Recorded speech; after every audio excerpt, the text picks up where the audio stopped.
Hello friends.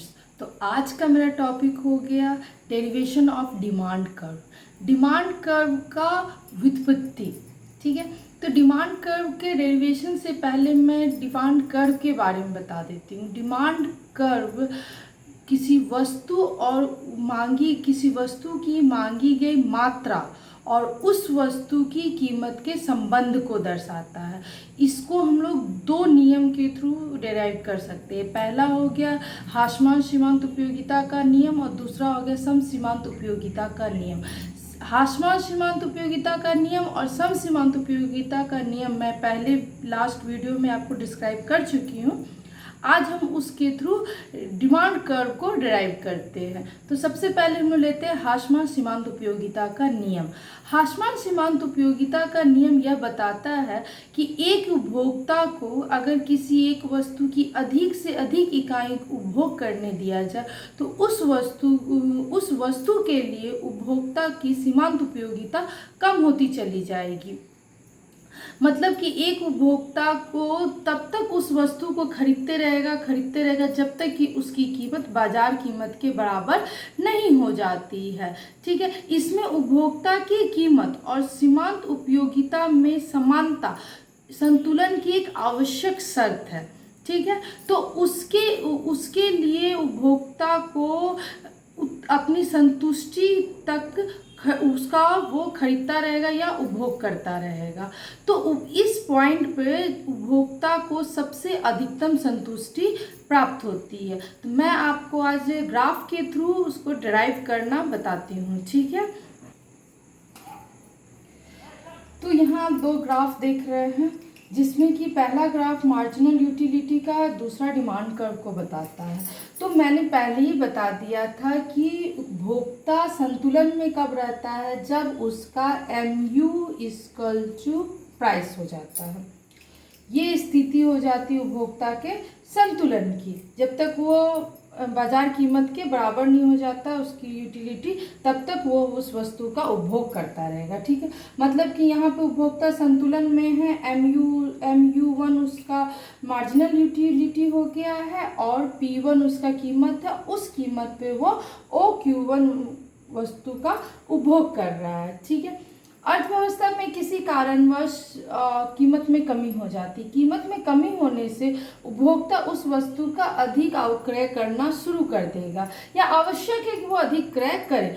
अधिक क्रय करने से क्या हो जाता है ना, अब कीमत P2 हो गया, मार्जिनल यूटिलिटी MU है और क्वांटिटी वो OQ2 ले रहा है। तो ये अर्थव्यवस्था की जो संतुलन की स्थिति वो तो भंग हो जाती है। अब इकोनॉमी खुद को संतुलित करने के लिए हम लोग को पहले पता है कि मार्जिनल यूटिलिटी मैं पहले बता चुकी है, नीचे की तरफ गिरती हुई होती है, झुकी हुई होती है।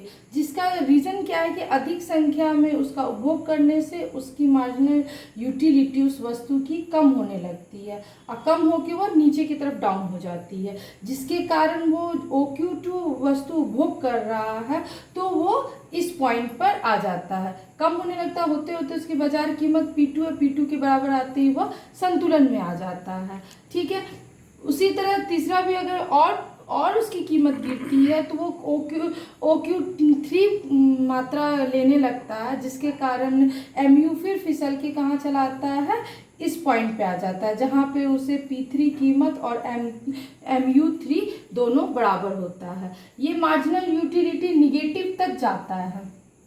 लेकिन उपभोक्ता इतने विवेकशील होते हैं जो कि वो निगेटिव के बाद वस्तु का उपभोग करना स्वयं ही बंद कर देते हैं। तो चूंकि हमने मार्जिनल यूटिलिटी को मनी में लिया है तो ये जो लाइन गया है जिसके कारण ये एक लाइन डेराइव हुआ है वो हो गया डिमांड कर्व।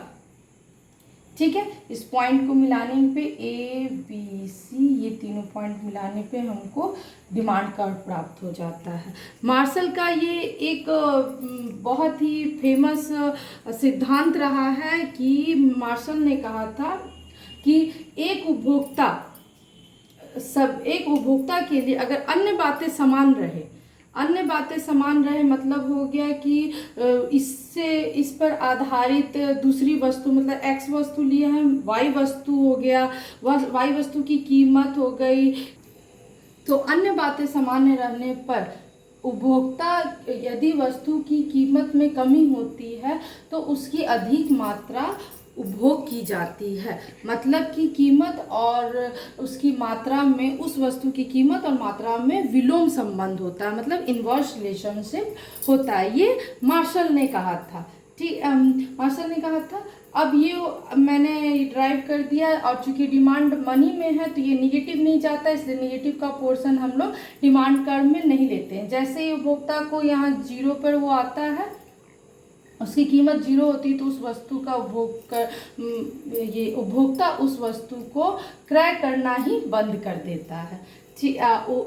अब ये मेरा हो गया डिमिनिशिंग मार्जिनल यूटिलिटी से। अब मैं आपको बताऊंगी डिमांड कर्व ड्राइव करना इक्यू मार्जिनल यूटिलिटी से। ठीक है,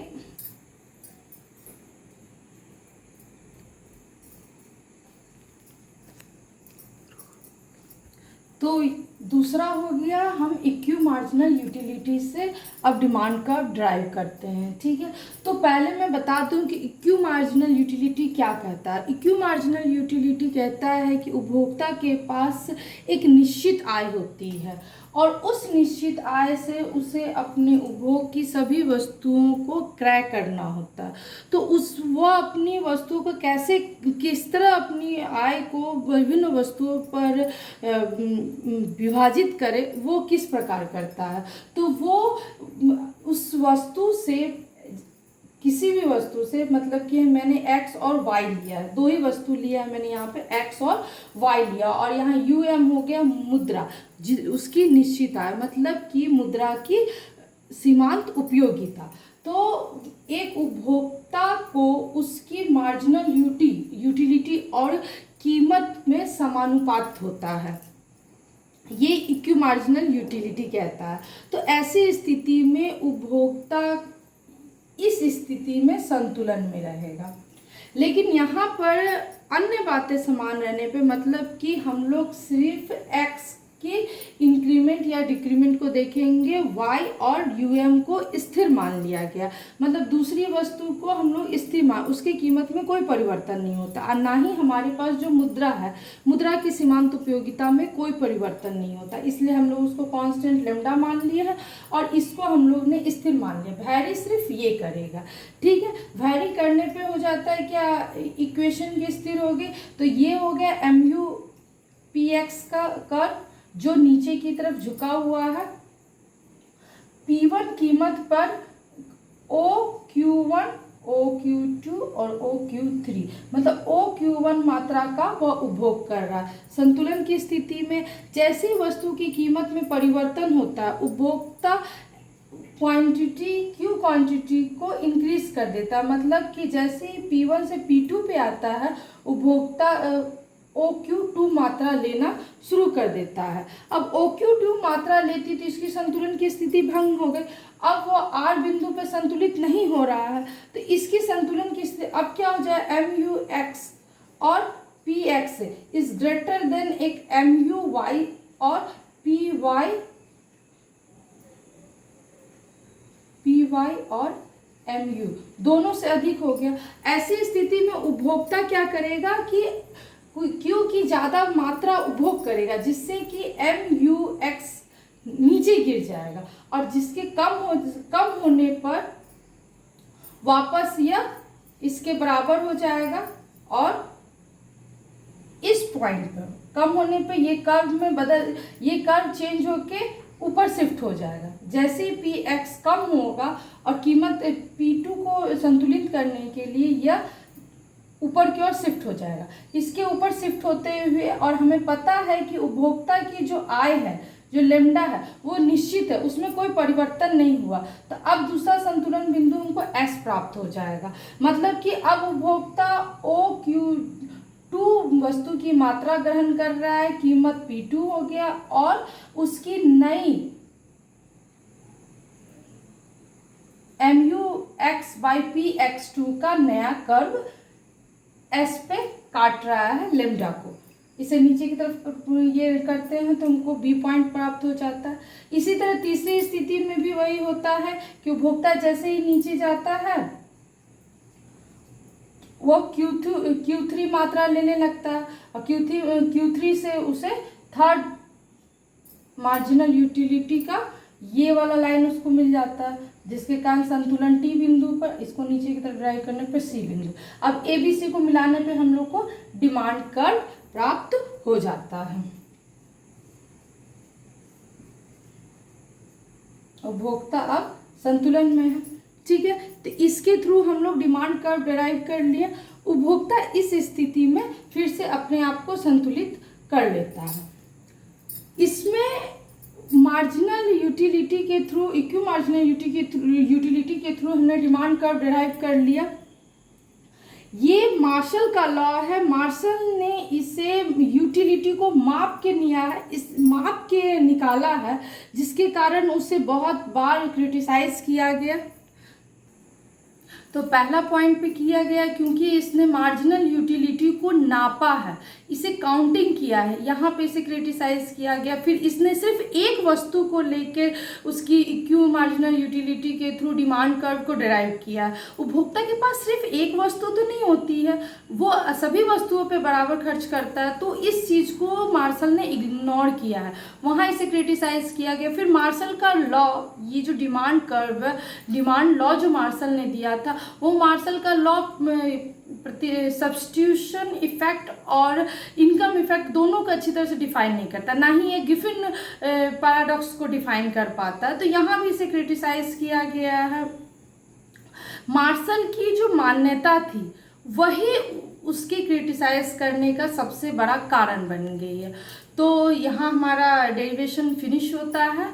अब नेक्स्ट वीडियो में मैं नेक्स्ट टॉपिक के साथ आऊँगी। अगर मेरा वीडियो आपको पसंद आया है तो लाइक और सब्सक्राइब तो ज़रूर कर लीजिएगा अगर अब तक नहीं किए हो, क्योंकि मैं आपको इकोनॉमिक्स के नए नए टॉपिक्स बिल्कुल आपके पास लाऊंगी, तो आप इससे कहीं वंचित ना रह जाए, इसलिए सब्सक्राइब जरूर कर लीजिएगा। Thank you.